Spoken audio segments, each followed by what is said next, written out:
대리형 여러분 안녕하세요. 염화섭입니다.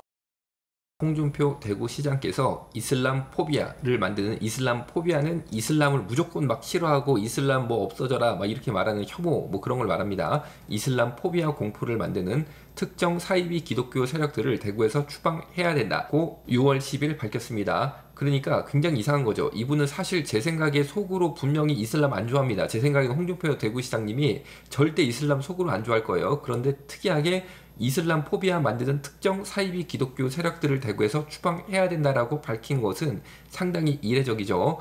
그리고 이어서 이슬람 사원 건립을 반대하는 북구 일부 주민들을 선동하는 사람들은 서울에서 내려온 특정 사이비 기독교 세력들로 보고받았다라고 주장을 했어요. 특정 사이비 기독교 세력이 대구까지 내려와서 이슬람 사원 건립을 반대하도록 북구 일부 주민들을 선동하고 있다. 라는 발언을 홍준표 시장이 한 게 문제가 됐어요. 여기에서 저는 어떤 의견을 가지고 있느냐, 일단 먼저 약간 분석적으로 보겠습니다. 여기서 말하는 특정 기독교 사이비 세력이 누구냐? 저는 홍준표 시장이 말하는 이 특정 사이비 기독교 세력은 정광훈 목사님을 지칭하는 것이라고 생각을 합니다. 왜냐면은 이전에 정광훈 목사님이 이런 발언을 하셨어요. 광화문을 살려놓으니까 우리를 공격하고 있다며 홍 시장님을 언급하셨는데, 이어 홍 시장에게 당신도 광화문에 와서 연설했잖아, 이 자식이 말이야.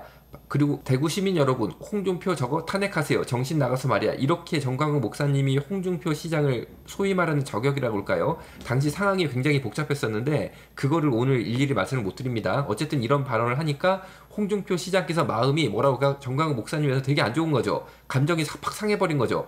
그래가지고 정광훈 목사님을 특정 사이비 기독교 세력이라고 마음속으로 단정을 짓고 사실을 지칭한 거라고 생각하는데, 정광훈 특정 사이비 기독교 이런 말은 직접적으로 쓰지 않았습니다. 왜냐하면 그런 말을 쓰면은 굉장히 또 그 후폭풍이 있을 걸로 예상을 해서 홍준표 시장께서는 특정 사이비 기독교 세력 이 정도로 이렇게 말을 했지만 정광훈 목사님을 지칭하는 것이다라고 저는 보고 있어요. 이슬람 사원에 반대하는 대구 주민 측 소송을 맡은 변호사님께서 정광훈 목사님이 만드셨던 기독자유통일당 정책부위원장을 지냈던 변호사님이신데, 사실은 제가 파악한 바로는 이분이 정광훈 목사님한테 무슨 특별 오다를 받아가지고 막 이렇게 주민 측 소송을 맡은 게 아니고, 이분 자체가 원래 이전부터 이슬람 반대 활동을 했던 분이에요. 그러니까 본인의 어떤 법적인 철학이 있지 않겠습니까? 변호사로서 그런 소신 때문에 이슬람이 정말 테러랑 연관이 있고 대한민국을 혼탁하게 할 게 분명하니까 사명감을 가지고 소송을 맡은 것 뿐인데, 홍준표 시장 쪽에서는 정광훈 목사님이 만들었던 기독자유통일당 정책부위원장이었던 사람이 대구 시민들 이슬람 반대 측 변호사야? 이거 봐, 이거 내가 정광훈 목사 엄청 싫어하고 손 좀 봐줘야겠는데 이거 정광훈 목사 단체 사람이 와서 이 일을 하고 있어? 이거 좀 내가 쳐봐야겠네? 이런 심정을 가진 게 아닌가라고 저는 의견을 갖게 됐다는 거죠. 그런데 최근 있었던 프랑스 놀이터 무차별 칼부림 사건인데, 이 사건은 바로 무슬림, 이슬람이 벌인 사건인데, 무려 10년 전에 시리아에서 유럽으로 이주했던 소위 말하는 시리아 난민이었습니다. 자, 여러분, 시리아 난민, UN 난민기구 시리아 긴급구호 보세요. 이렇게 막 불쌍한 시리아 아이 사진 걸어놓고 시리아 난민들 구해야 된다 라고 돈도 걷고 지금도 하고 있습니다. 그러니까 유럽에서 따뜻하게 시리아 난민을 받아들였고, 10년 전에 갔으면 사실 유럽화가 많이 됐어야 된 거죠. 10년 전에 시리아에서 유럽으로 갔으면 10년 동안 유럽 생활하면서 사실은 유럽화가 많이 됐어야 됐는데 그렇지 않았습니다.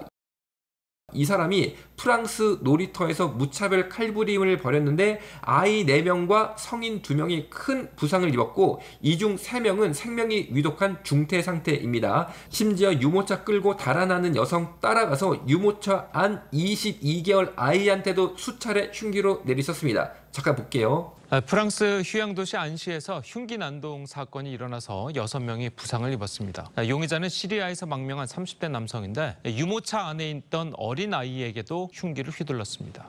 자, 제가 무슨 말씀을 드리고 싶은 거냐, 여러분, 이슬람 안 됩니다. 왜? 이슬람 테러합니다. 여러분, 이슬람은 들어갔다 하면 테러합니다. 유럽을 보십시오. 들어간 지 10년 된 다음에도 테러합니다. 그것도 유모차 안에 있는 22개월 아이한테도 흉치로 그냥 막 내리 찍는 게 이슬람이에요.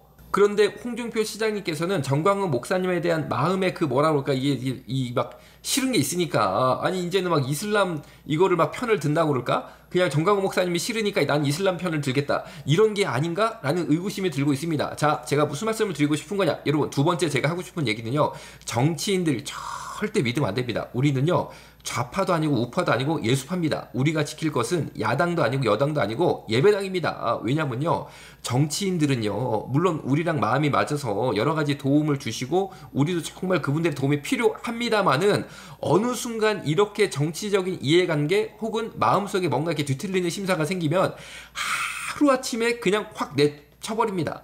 그럼 여러분 그 다음에 우리 어떻게 되는 겁니까? 그러니까 우리는요 끝까지 정치인이 아니라 예수님만 바라보고 우리의 가치인 성경, 여러분 이 성경을 바라보고 정말로 우리가 말씀을 지키기 위해서 영적 투쟁을 해야 될 줄로 믿습니다. 오늘 여기서 마치겠습니다. 감사합니다.